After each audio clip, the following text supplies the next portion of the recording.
Hello, welcome back to Seawolf's Den. I'm Crafting Ron. I'm starting a new series of videos that are basically show and tell of some of my older crafts, and then these crafts are going to be thrown away. I just don't have the room for a lot of these, and I tended to go epic with some of my crafts for convention games, and it's about time that I started emptying my garage. Most of my crafts are centered around a certain series of adventures I ran in a Savage Worlds version of a role-playing game called Reich Star. Reich Star was published in 1990, inspired by Star Wars and Man in the High Castle. It's a book written by Philip K. Dick, and portrays a alternative history where the Axis powers won World War II. It was a recent TV series on Amazon, and that series was the primary reason I started diving back into Reich Star. Savage Worlds fit that setting really well, and I had a lot of fun with it. Reich Star originally was a alternate history set in 2134. Cold War settled over Earth, and the Reich and the Empire are exploring other worlds. My version was more inspired by the TV show on top of The Expanse, so I backed it up 150 years or so to 2065, kept it within the solar system. They haven't reached out to other planets yet. The key thing to remember in both cases, my version as well as Reich Star, is that the players are resistance fighters. In no way, shape, or form does either role-playing game portray the Third Reich and its ideologies, or Imperial Japan and its ideologies, as a good thing. Neither one were good. That's kind of what the role-playing game is trying to contrast with, and let you see at least an interpretation of how bad it really could have gotten. The resistance fighters are trying to bring down both the Empire and the Third Reich in the best way they can. Players go on missions for these resistance groups and thwart the efforts of the Third Reich and the other powers that be as best they can. Let me be clear, nothing about these games portrays Nazism, the Third Reich, or fascism, or Imperial Japan in a good light. None of that. In this series of adventures that ended up being a 9 adventures linked and felt like a campaign, I still ran it as individual adventures at a convention. What I wanted to do was tell you these stories behind it, what inspired me, and then what inspired me to create these crafts. The primary inspiration for this entire campaign, or series of one-shots that ended up being a campaign, was a internet rumor or internet story that came out about the Nazi Roswell. Apparently, someone believed that the Third Reich had their own Roswell moment where they found a UFO crashed in Austria in 1939. A lot of this came out of Ancient Aliens, the TV show, and a lot of interesting ideas came out of that series as well.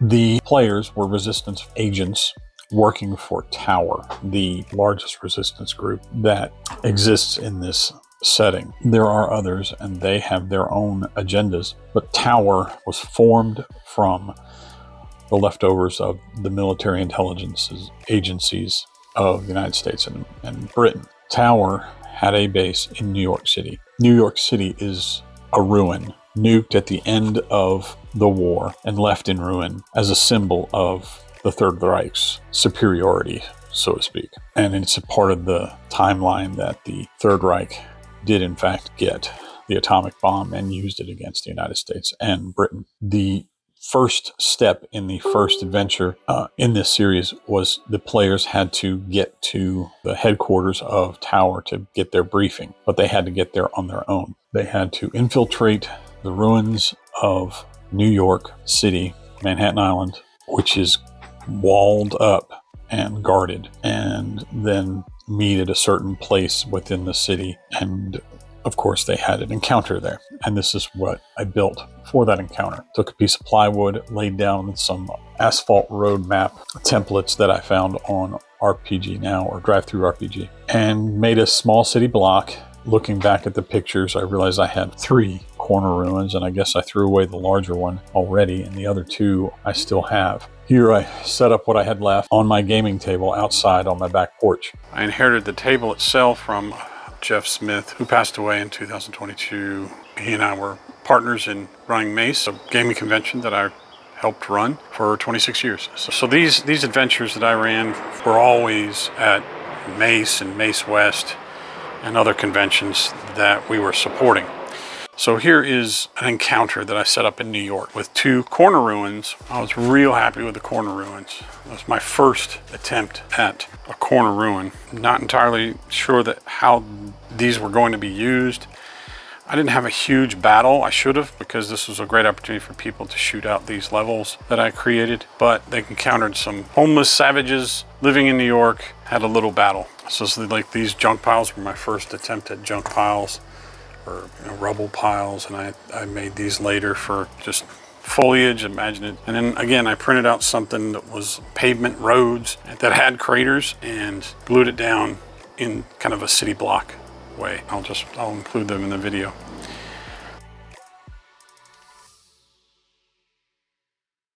Hope that you find it somewhat inspirational. That's really the only reason I'm posting these, is to kind of give you an inspiration. These corner ruins, all made of foam and cardboard. That's all that is. And I just painted them with help from DM Scotty and his way of doing things. And I thought I'd use them again, but I never did, and they just sit in a box.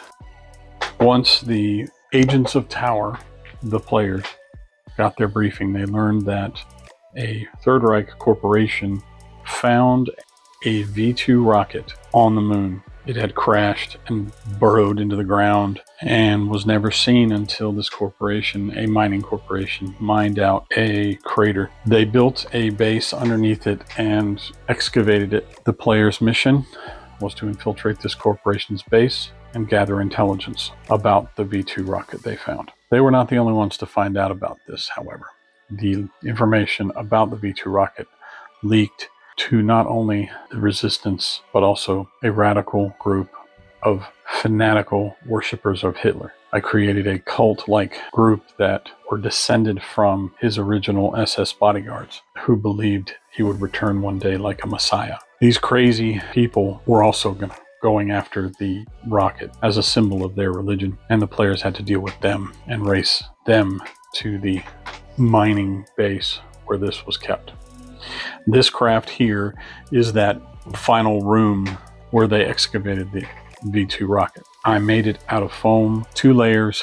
What I did was a kind of a 2.5D concept with these 4 corners. And this is before I realized that foam melted with spray paint.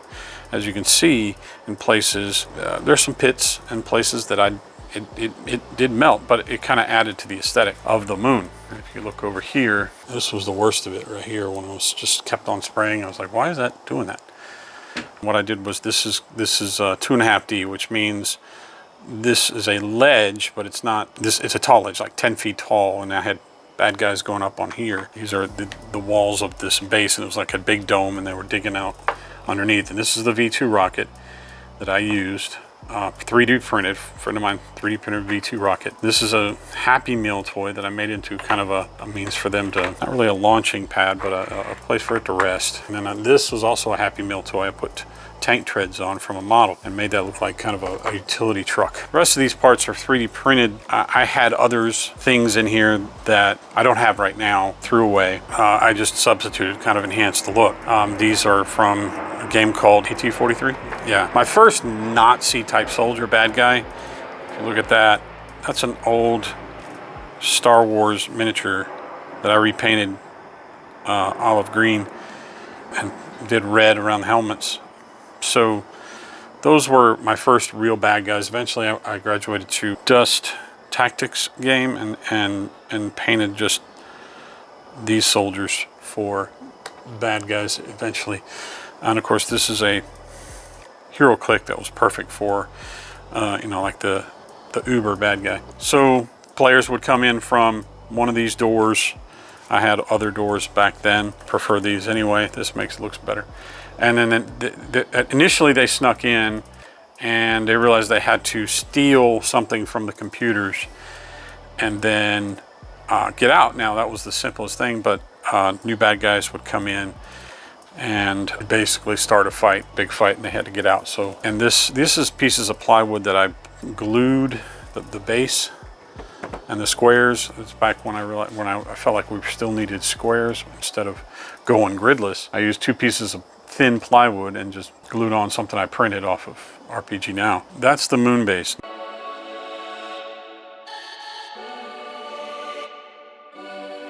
This one is an oldie but a goodie. I was real happy with this. This is the part 2 of that Reich Star series of adventures, and this is the final battle room. I didn't craft anything else for this adventure, just this big room. And of course I used the boards from the previous video. You can go back and look at those. I used those, but they weren't big enough. I made them work. The bulk of the battle was in there, and it's really where I kind of decided I'm going to go with gridless. And of course DM Scotty taught me how to do that with our 12-inch sticks marked at every 1 inch, and that works for Savage Worlds. Now this kind of had a little background to it. It's very white, obviously. That tells you it's in the poles or somewhere in the intelligence drawn from the V2 rocket found on the moon led to a secret base in the North Pole area. And they say there was one, and I kind of based it on this. And then I found a map on Drive-Thru RPG, and it had this room. So I used that map as the basis of a Nazi type submarine base in the polar ice caps. And this was the main room, and this is where that V2 rocket was launched.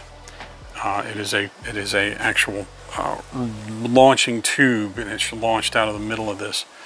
It actually has gate capability. So people that asked, well, isn't a rocket leaving orbit supposed to be staged or have a really powerful engine? No one had that back then. Well, it was gated into orbit because they were playing with alien technology. They were also playing with alien technology that mutated the entire staff, and they were frozen here for centuries. And with the arrival of the players, they woke them up. And so I used miniatures from a defunct game called Sedition Wars. They put a lot of effort into the game, and it turns out it was not appreciated by many. But I got a hold of at least 2 copies of the game fairly cheaply, and they were perfect for my concept.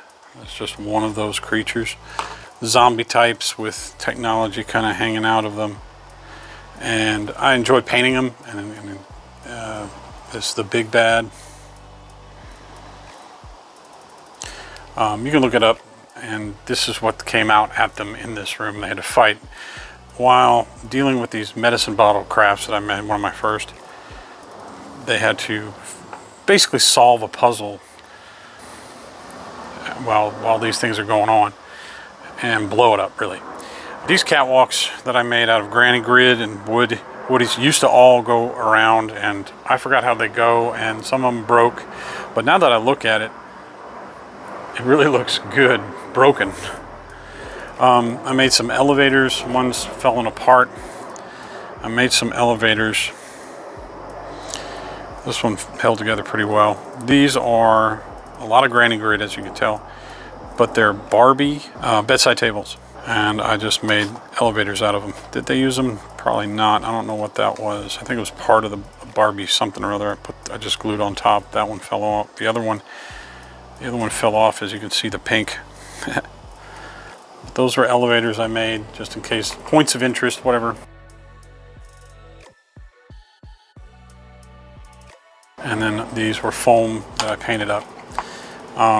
This foam and this foam, the foam of the walls, the foam, all came from foam I found on the side of the road. So I didn't go out and buy this, and it's a pretty thick foam. I used a lot of it.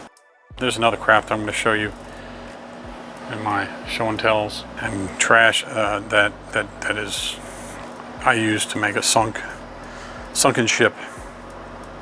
But this is my polar submarine base missile launch site, and I think I ran this 3 or 4 times. I had a lot of fun with it. So until next time. One thing I forgot to mention were my doors. That represents the hallway that's on the map, as does this. It points in the hallway. And these are the doors I just lift out. And I thought they were cool, but you really can't see them. There's another one over there, but you really can't see them. So they weren't all that, but I mean, it did kind of call attention to the fact that there are doors. So another aspect of this craft. In another entry in my show and tell and trash, this is another part of the Savage Reich Star series that I put together. This was part 3 of the first trilogy.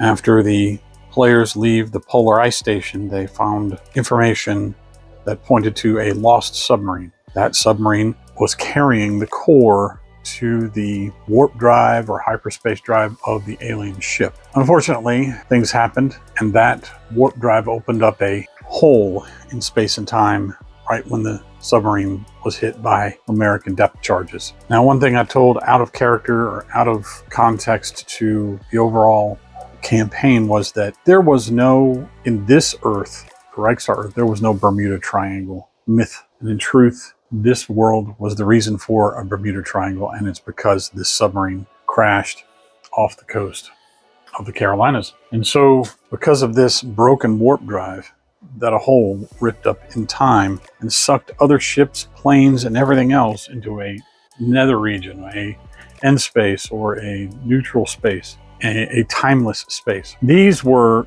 foam, well, I'm missing one because it was too large to keep around, and I think I have pictures of it, but it came with this foam as well, packing foam.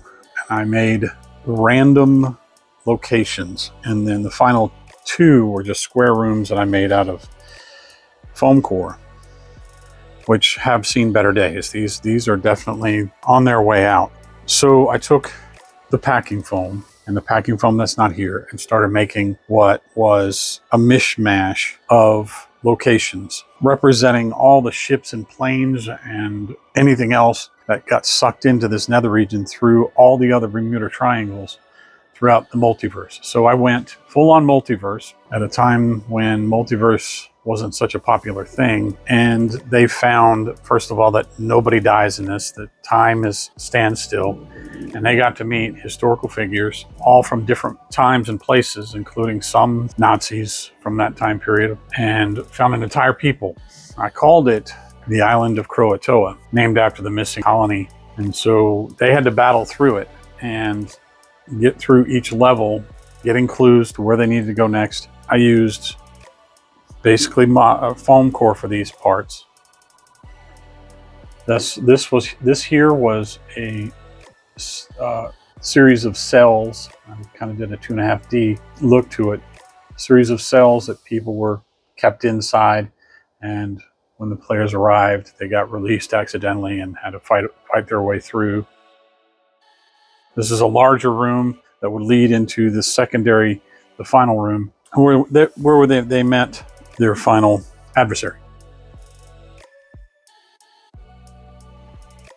This was kind of a throne room that I made for one of the factions. Each faction had their own kind of central leader room, so I had one made. Finally, they would meet in the middle here, which is kind of a central nexus of, and I may keep this part. I like this. Those of you that might recognize that, that's an upside down McDonald's cup holder. I flipped it over and I said, that looks cool. So I put some parts on it and made it look like a device. And in that device came out what I ended up calling a temporal elemental, something I painted up. It's a creature from the Magic the Gathering, as an expansion to the Magic the Gathering miniature game, which I bought a ton of. And they had to fight him and his minions. He had a nasty power to turn back time and actually de-age you or age you.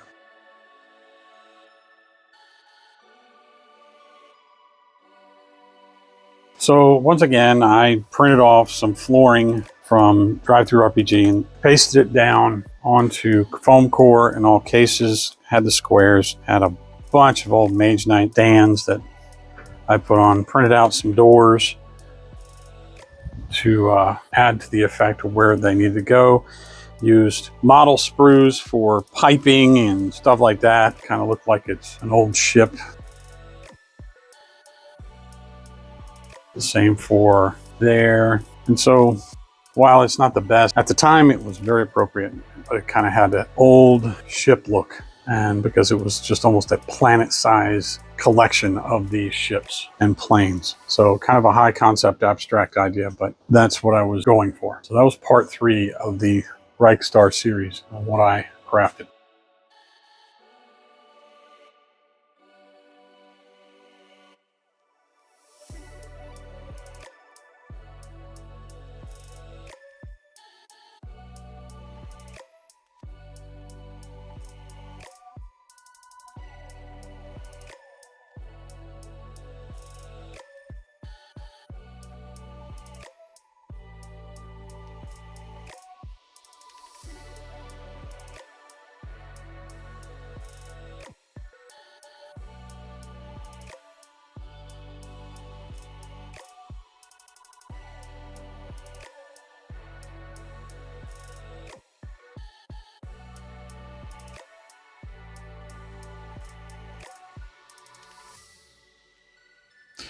So until next time, seek the wolf in thyself.